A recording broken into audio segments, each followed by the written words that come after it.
하나님의 말씀은 역대상 11장 1절에서 19절까지의 말씀입니다. 제가 가진 구약성경 627면에 있습니다. 오늘 본문은 이 다윗이 온 이스라엘의 왕이 되는 장면입니다. 왕이 되는 장면을 이제 설명하고 있고, 크게 세 부분으로 나눠질 수가 있습니다. 보시면은 온 이스라엘의 왕이 된 다윗이 1절부터 3절까지 이렇게 묘사가 되어 있고, 4절부터 9절까지는 다윗의 예루살렘 정복이 나와 있습니다. 그 다음에 10절부터 19절까지는 다윗의 새 용사에 관한 이야기도 있으면서 진술해 되어 있습니다. 그렇다면은 오늘 첫 번째 부분을 먼저 한번 살펴보면요. 다윗이 이 온 이스라엘의 왕이 된 부분을 설명하는 부분인데요. 성도님들, 이 역대상은 있지 않습니까? 이 역대상을 자세히 보시면은, 그러니까 사무엘 하 부분과 굉장히 흡사하게 기록되어 있습니다. 마치 다시 기록하는 것처럼 되어 있습니다. 그러면서 오늘 역대상 11장 1절부터 19절까지의 이 부분들은 어디에 정확하게 좀 유사하게 기록되어 있냐면은 사무엘하 5장 1절에서 10절까지 보시면 거의 비슷하게 되어져 있습니다. 첫 번째 부분이 우리가 1절에서 보시면은 헤브론에 모여 다윗을 보고 이르되 우리는 왕에 가까운 혈족이니라 라고 얘기를 하고 있죠. 그 부분에서 이제 얘기하고 있는 것은 다윗이 처음 왕이 되었을 때 보여주는 상황입니다. 다윗이 처음 왕이 되었을 때 이스라엘 전체 왕이 된 것이 아니라 헤브론의 왕이었거든요. 전 이스라엘의 왕이 처음부터 됐던 것은 아니에요. 그것을 1절에서 얘기를 하고 있고, 역대상에서도 똑같이 표현을 해주고 있습니다. 역대상 3장 4절 하반절에 보시면 다윗이 거기서라는 말은 헤브론이죠. 헤브론에서 7년 6개월 다스렸다라고 되어 있고, 예루살렘에서 33년 다스렸다 이렇게 되어 있습니다. 여러분, 이 말은 뭐냐면은 처음에는 헤브론만 다스렸는데 헤브론 작은 지역만 다스리다가 그것은 7년 6개월 다스렸고, 예루살렘이란 말은 사실은 전체 이스라엘을 말하는 거죠. 북이스라엘까지 다 합쳐서 전체 이스라엘을 다스렸던 것은 언제냐면은 33년 동안 다스렸다 이렇게 역대상 3장 4절을 기록을 하고 있습니다. 그러면은 자, 여러분, 우리가 여기에서 할 수 있는 것은 이런 거죠. 다윗이 처음부터 전 이스라엘의 왕이 아니었다라는 겁니다.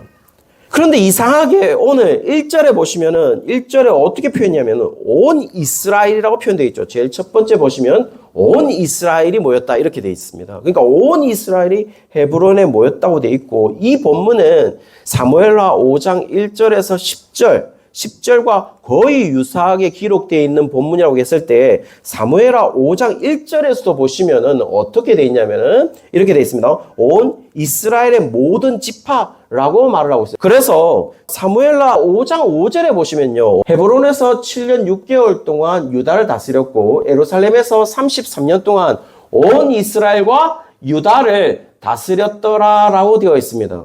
근데 이 말은 어디에 있냐면은 사실은 오늘 본문에 있는 게 아니고, 아까 전에도 말씀드렸다시피 역대상 3장 4절에 있거든요. 오늘 본문에는 만약에 사무엘하 5장 1절부터 10절까지 유사한 본문이었다면 이 사무엘하 5장 5절도 나타나야 되는데, 이 본문이 오늘 나타나지 아니하고 역대상 3장 4절에 미리 나타났어요. 보시면은 거의 똑같죠. 거의 똑같은데 결국에는 역대상 3장 4절과 사무엘하 5장 5절의 차이는 뭐냐면은, 사무엘하가 어떻게 기록했냐면은 사실은 헤브론에서 7년 6개월 동안 유다를 다스렸고, 예루살렘에서 33년 동안 온 이스라엘과 유다가 아니라 사실은 헤브론에서는 온 이스라엘과 유다가 아니거든요. 그렇다면 저게 사실은 생략되어 있어야 되는 맞는데, 그 생략된 것은 오히려 역대상이 그렇게 기록하고 있다는 거죠. 보시면은 다윗이 거기서, 헤브론이죠, 7년 6개월 동안 다스렸고, 또 예루살렘에서 33년 다스렸더라라고 되어 있다는 겁니다. 그러면서 역대상 3장 4절에서 나타나는 이유는 뭐냐면은, 역대상 3장은 다윗의 족보를 얘기하고 있거든요. 그 다윗의 족보를 얘기하는 부분에서 이 얘기가 나오고 있다라는 겁니다. 자, 그럼 성도님들, 이상하지 않나요?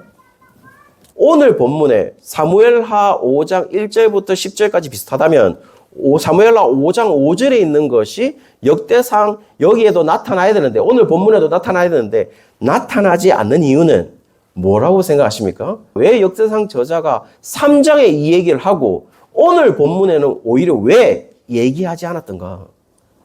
그리고 오늘 본문에서 분명히 헤브론을 다스렸던 것은 헤브론 주민들만 다스렸던 게 맞는데 왜 모든 온 이스라엘이라고 표현했을까? 전체 왕이 아니었는데, 그 말은 지금 역대상의 저자는 처음부터 다윗은 헤브론의 왕이었지만, 미완의 왕이었지만 전체 이스라엘 다스리는 왕이라는 사실을 지금 역대상 저자는 계속해서 얘기해 주고 싶은 것이죠. 분명히 지금 다윗의 인생을 보시면 왕이 되고부터 그는 전체 이스라엘 다스렸던 왕이 아니었어요. 반쪽짜리 왕이었죠. 헤브론만 다스렸으니까요. 역대상 3장에서도 얘기하는 건 뭐였습니까? 헤브론을 7년 6개월 다스렸대요. 그리고 전체 이스라엘 다스리는 건 33년 다스렸대요. 그렇죠. 그러니까 총 이 왕이 된 연도는 40년인 거죠. 그렇죠? 그렇게 됩니다. 그런데 그 말을 하지 아니하고 헤브론의 반쪽짜리 왕이 있을 때도 역대상 저자는 온 이스라엘이 이 사람을 왕으로 보고 있는, 여전히 미완의 왕임에도 불구하고 전체 왕으로 간주하고 있다라는 사실을 역대상 저자가 말을 해주고 있다라는 겁니다. 나중에 다시 한번 말씀드리겠지만은 이런 겁니다. 우리에게 뭘 말해주고 싶은 거냐면은, 여러분이 지금 그 7년 6개월 속에 있었던 이스라엘 백성들이라고 한번 생각해 보시죠. 우리는 다윗을 어떻게 평가하고 싶습니까? 여러분은 어떻게 평가하십니까? 여전히 반쪽짜리 왕으로 평가하겠죠.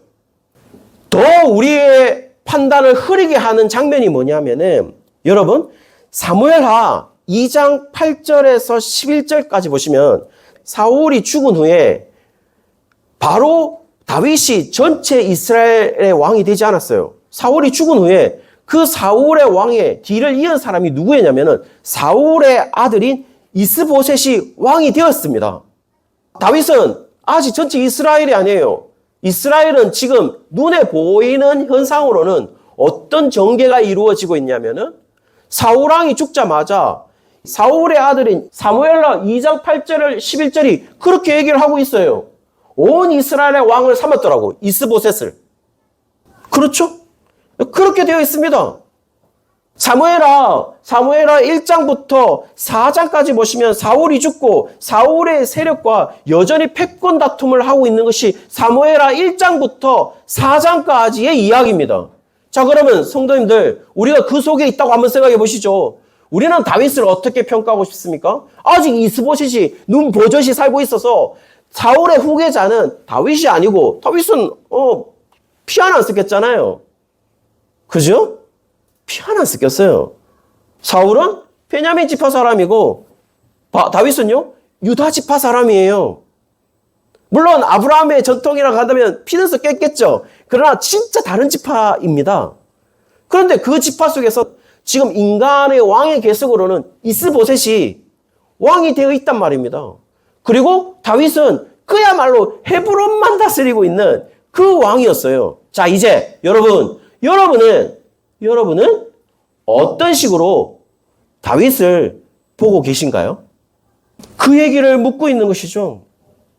그런데요, 그 얘기 속에서 역대기 저자가 다윗을 어떻게 바라봐야 되는지를, 다윗 왕을 우리가 어떻게 볼 것인가, 그 반쪽짜리 왕을 어떻게 볼 것인가를 얘기를 해주고 있습니다. 2절 한번 보실까요? 오늘 본문 2절에 보시면 사울이 초대 왕으로 이스라엘이 왕이 되어 있을 때도, 사울이 왕이 되어 있을 때도 이스라엘을 거느리고 출입하게 한 자가 왕이었다.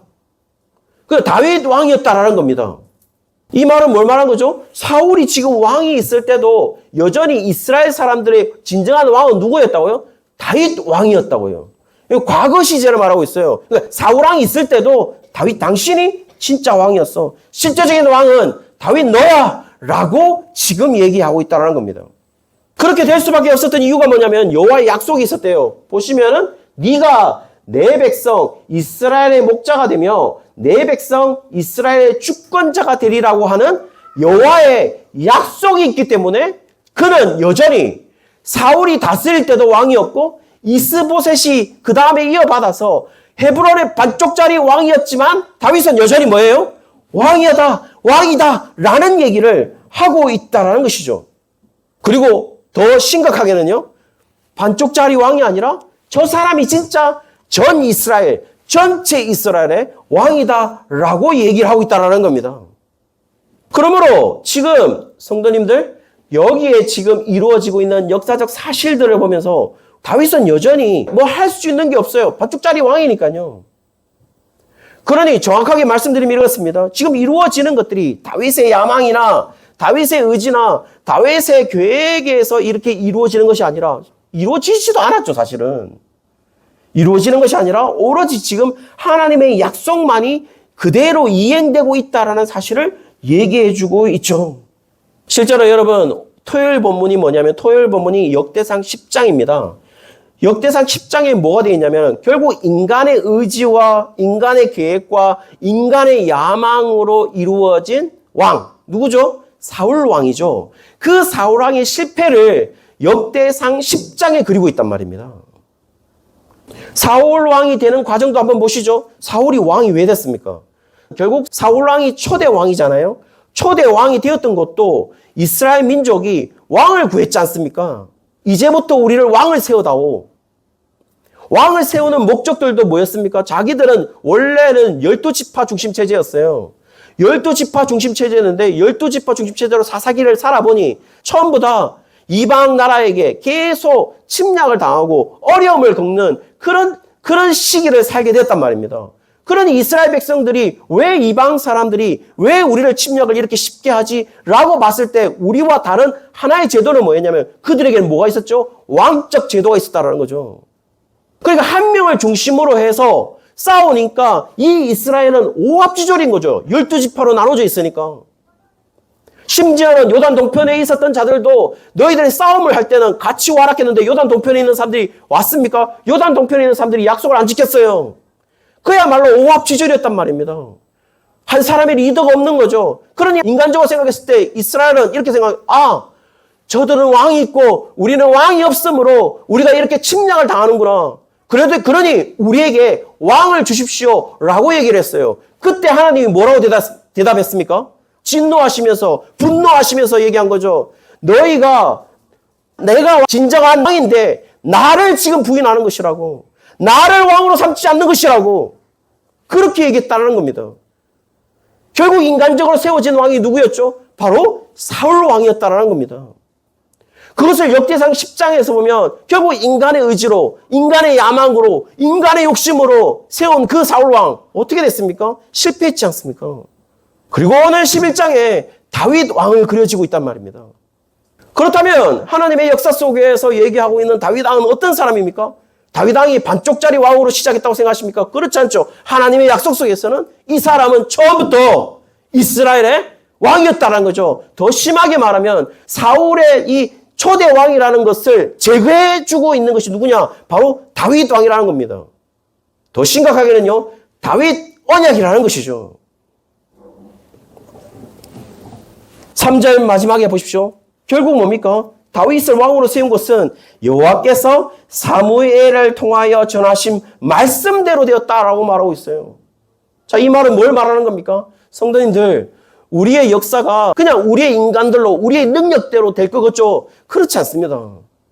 사실은 우리의 능력, 내가 여기 몇몇을 보면 능력대로 됐으면 더 잘 돼야 되는 사람이 훨씬 많습니다.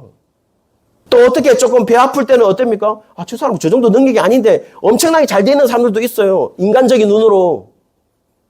우리는 그 능력 가지고 되는 게 아니란 말입니다. 사실은 그렇지 않죠. 적어도 지금 다윗은 어떻게 되고 있습니까? 말씀대로 지금 걸어가고 있다는 겁니다. 말씀대로 다윗이 되어지고 있다는 겁니다.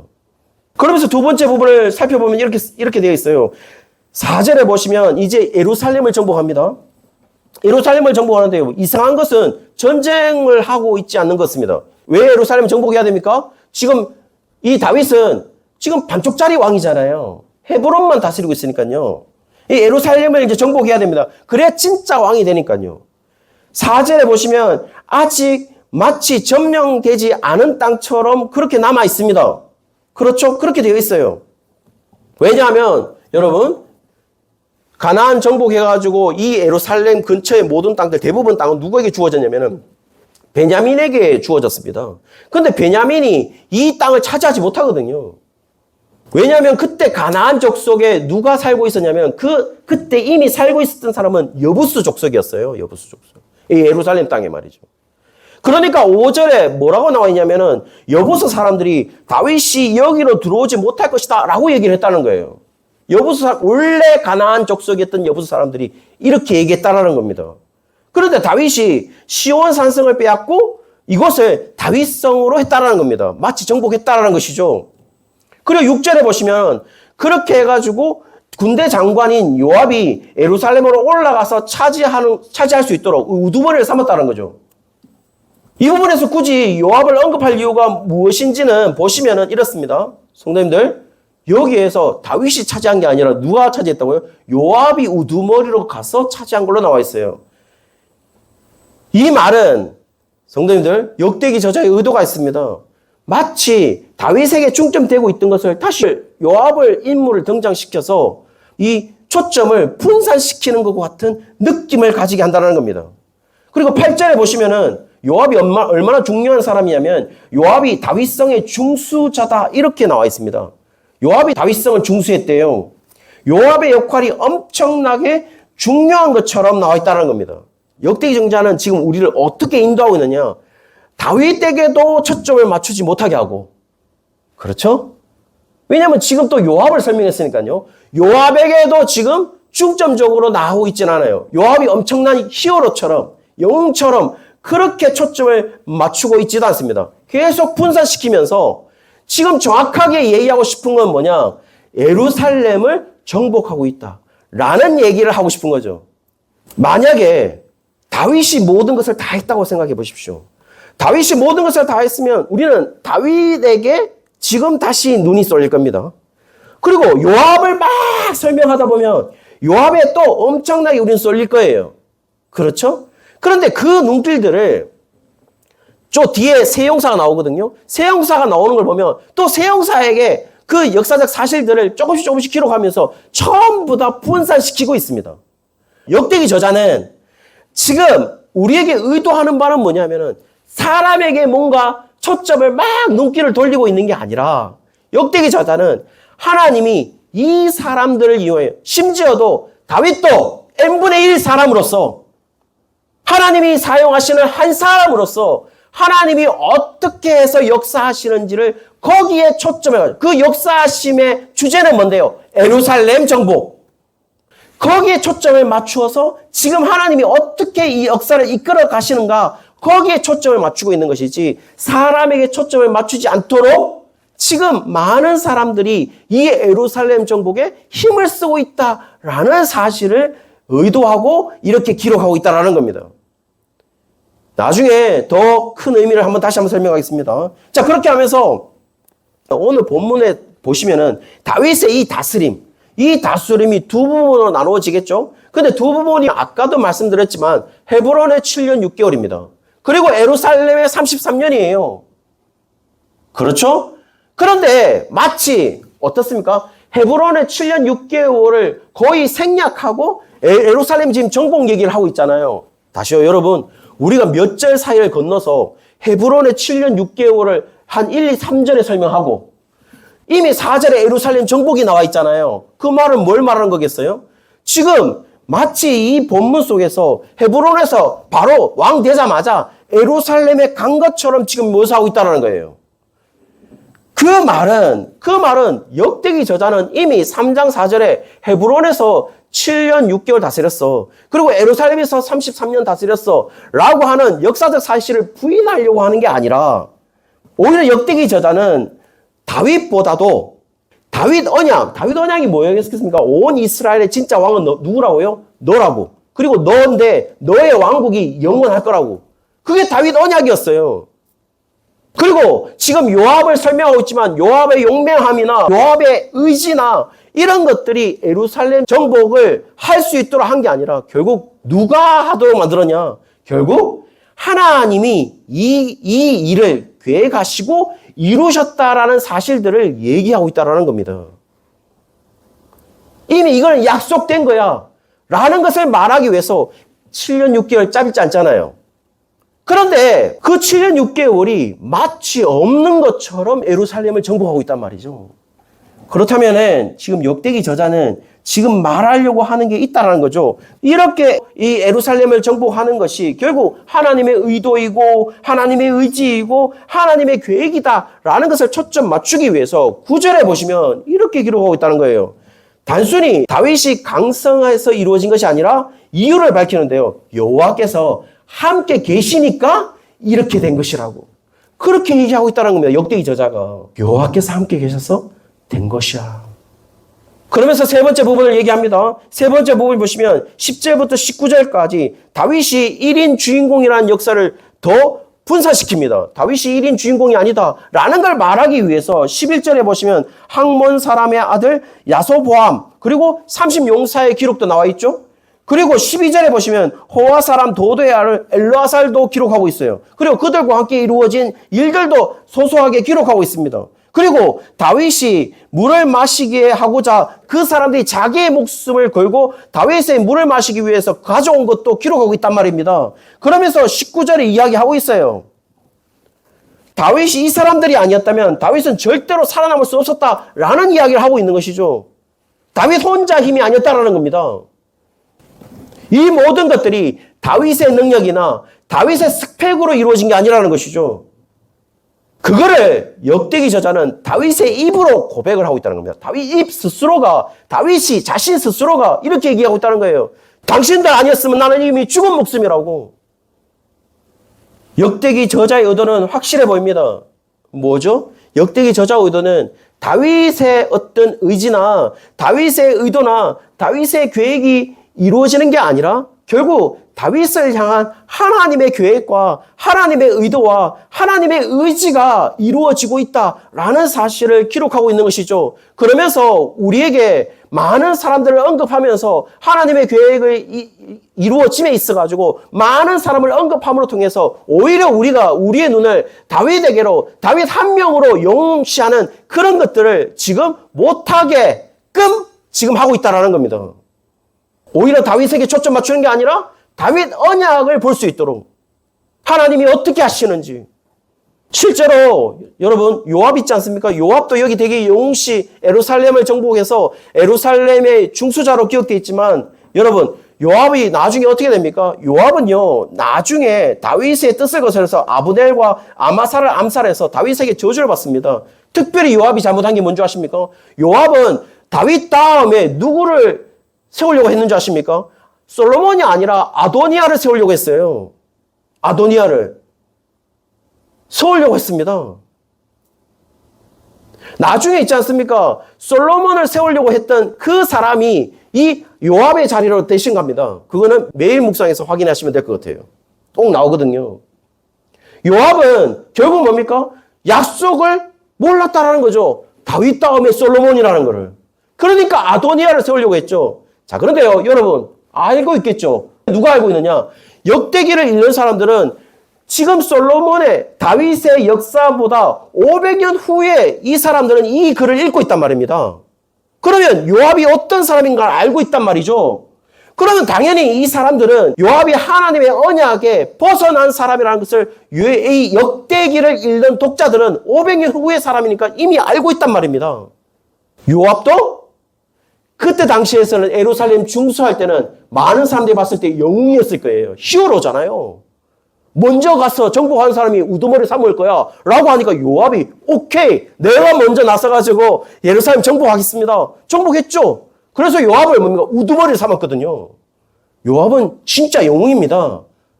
많은 사람들이 봤을 때. 근데 그는 나중에 언약에서 제외됩니다. 하나님은 하나님의 역사 속에서 지금 사람에게 초점 맞추는 것을 철저하게 하나님은 배제시키고 있다는 거죠. 심지어 다윗까지도. 왜 예루살렘이 강조됐다고 생각하십니까? 왜 예루살렘을 정복해야 되지? 헤브론 왕이면 안 되나? 왜 예루살렘일까요? 예루살렘을 정복해서 33년을 다스렸던 그 역사를 강조하는 그 이유 있어 보입니다. 지금 이 역대기 독자들은 어떤 사람이냐?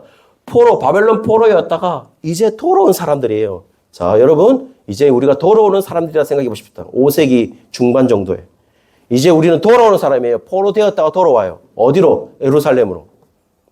예루살렘에 뭐가 있죠? 예루살렘에 성전이 있죠. 그렇죠? 바벨론 포로 되었다가 돌아온 사람들은 이제 예루살렘에 성전이 있기 때문에 성전을 어떻게 해야 됩니까? 재건해야 되죠. 왜냐하면 파괴됐으니까요. 파괴되었거든요. 예루살렘으로 와서 지금 이제 성전을 재건해야 돼요. 그리고 성전을 재건해야 되고 예루살렘을 회복시켜야 돼요. 여러분, 성전을 재건하는 이유가 뭔데요? 성전은 뭘 의미했는데요? 바로 성전은 여호와의 임재를 말하고 있는 것이죠. 아까 말씀드렸죠? 다윗이 왜 강성했습니까? 여호와가 함께 계시는 거니까요. 지금 역대기 독자들에게 예루살렘이 어떤 의미였느냐, 왜 다윗은 예루살렘을 정복하려고 했느냐라는 이야기를 하는 이유가 뭐냐면 결국 너희들이 와서 예루살렘을 왜 회복시켜야 되느냐라는 것은 성전을 재건하는 것입니다.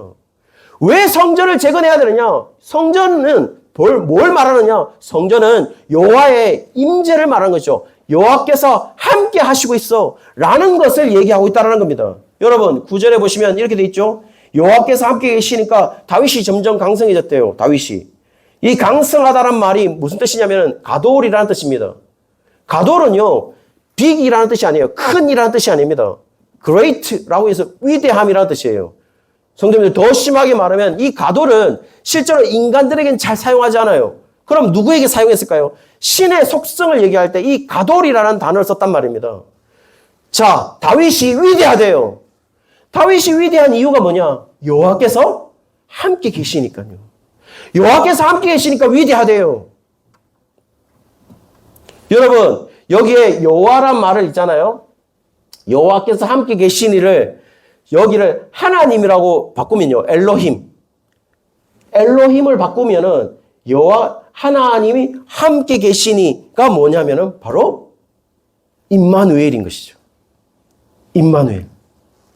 임마누엘입니다. 지금으로 말하면 그 임마누엘은 누구죠? 하나님이 함께 하신 증거가요? 예수님인 것이죠. 지금 역대기는 성전 재건을 통하여서 뭘 하는 것입니까? 예배를 회복하는 것이고 그 예배를 회복함으로 통해서 여호와가 함께 계심을 지금 확인할 수 있도록 하는 것이 바로 이 성전 재건의 의미였습니다. 진정 회복해야 되는 것이 무엇이냐라는 걸 묻는다면 결국에는 하나님이 함께 계신다는 사실을 회복하는 것이죠. 여러분, 하나님이 함께 계시는 게 도대체 뭘까요? 여러분은 뭐라고 생각하세요? 여러분 추상적으로 생각하지 마시고요. 하나님이 함께 계시는 걸 어떻게 알 수 있습니까? 아주 쉽습니다. 하나님이 함께 계신다는 역사를 확인할 수 있는 유일한 방법은 뭐냐면은 내가 어떤 대상을 봤을 때 그 대상을 우리의 눈으로 해석하는 것이 아니고 하나님의 말씀으로 해석할 수 있느냐 없느냐의 차이인 것이죠. 진정한 회복은요. 제가 병이 있어요. 병이 낫는 것도 회복이겠죠. 그런데요. 가장 먼저 발생하고 일어나야 하는 것은 이 병에 대한 나의 해석이 하나님의 말씀대로 이 병을 해석하고 있냐라는 것입니다. 여러분의 상황이 하나님의 말씀으로 해석하고 있느냐 없느냐 그것이 바로 하나님이 함께 하시는 증거라는 것이죠. 우리는 적어도 달리 보인다는 겁니다. 그러므로 하나님이 함께 하신다는 말이 어떤 대상을 하나님의 말씀으로 하나님의 눈으로 해석하고 있을 때에 어떻게 되었다고요? 다윗은?